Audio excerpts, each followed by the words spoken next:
bienvenue dans cette vidéo. Good morning YouTube. Aujourd'hui on va faire une petite astuce bricolage au niveau d'une débroussailleuse.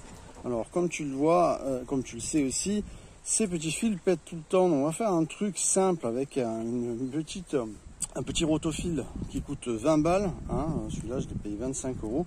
Et les fils c'est compliqué, c'est toujours en train de se péter et c'est emmerdant.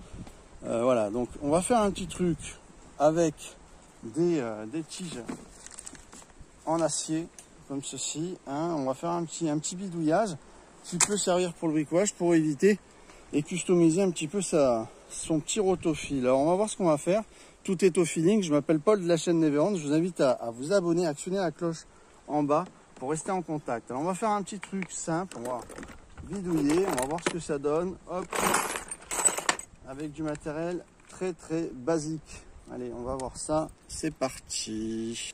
Donc je commence par une petite mèche en fait qui va être pratique pour passer notre petit riselant en acier. Hein, voilà. On va commencer à faire deux petits trous ici et deux petits trous ici pour le faire passer. Et comme c'est de l'acier, on pourra le régler. On va faire un petit trou là.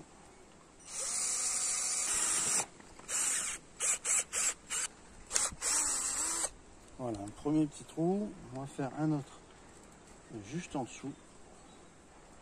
Alors je vais plutôt le faire là parce que si je vais là, je peux aller vers la fragilité de la pièce, de la matière. Je vais plutôt en faire un ici. Voilà. Donc là, ça va être un qui va aller vers là et l'autre qui va aller vers là. Donc je fais pareil en fait de l'autre côté. Voilà. Ok, donc maintenant on va passer notre riselant en acier. Voilà ce que ça donne. Ouais, ça va être sympa.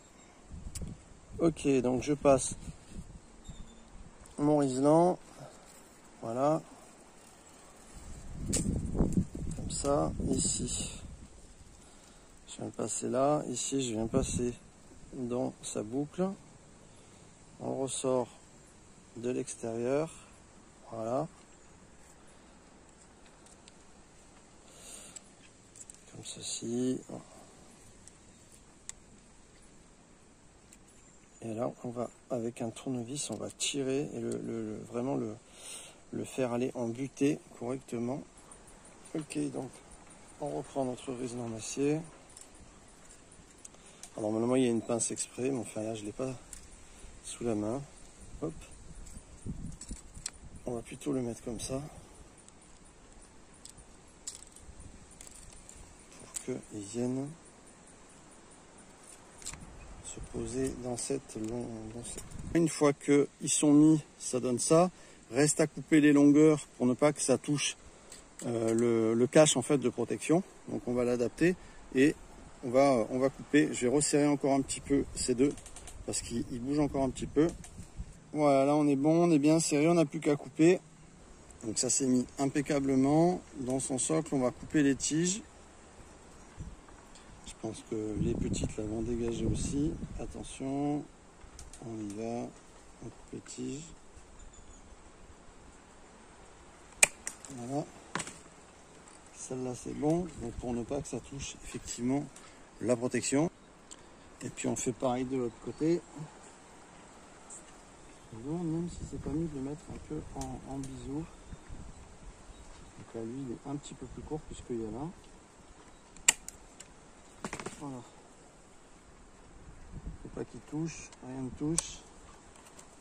Ça faut que ça reste plutôt droit.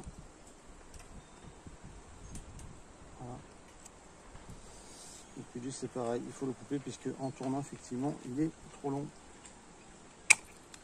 Ok. Là on va plutôt être bon.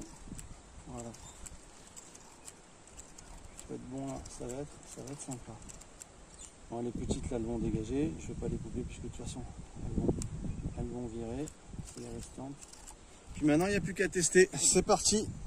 Alors comme vous pouvez le voir, moi j'ai de la surface, donc effectivement on s'amuse à faire le plus avec le moins sur cette chaîne. Et c'est ce qu'on va faire là avec ce rotofil. Et encore une fois je vous invite à vous abonner pour voir les petites astuces à moindre coût. On essaye de tester le matos avec faire le maximum avec le minimum. Allez on y va.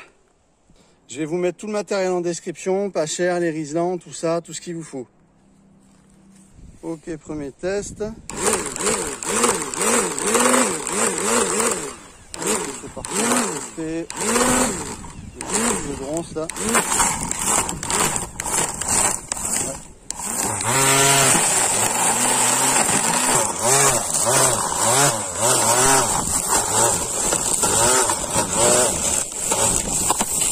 Ça fonctionne super bien. Merci d'avoir visionné la vidéo et encore une fois, allez dans la description. Cette petite customisation fait la différence. Yes! Ciao, ciao tout le monde.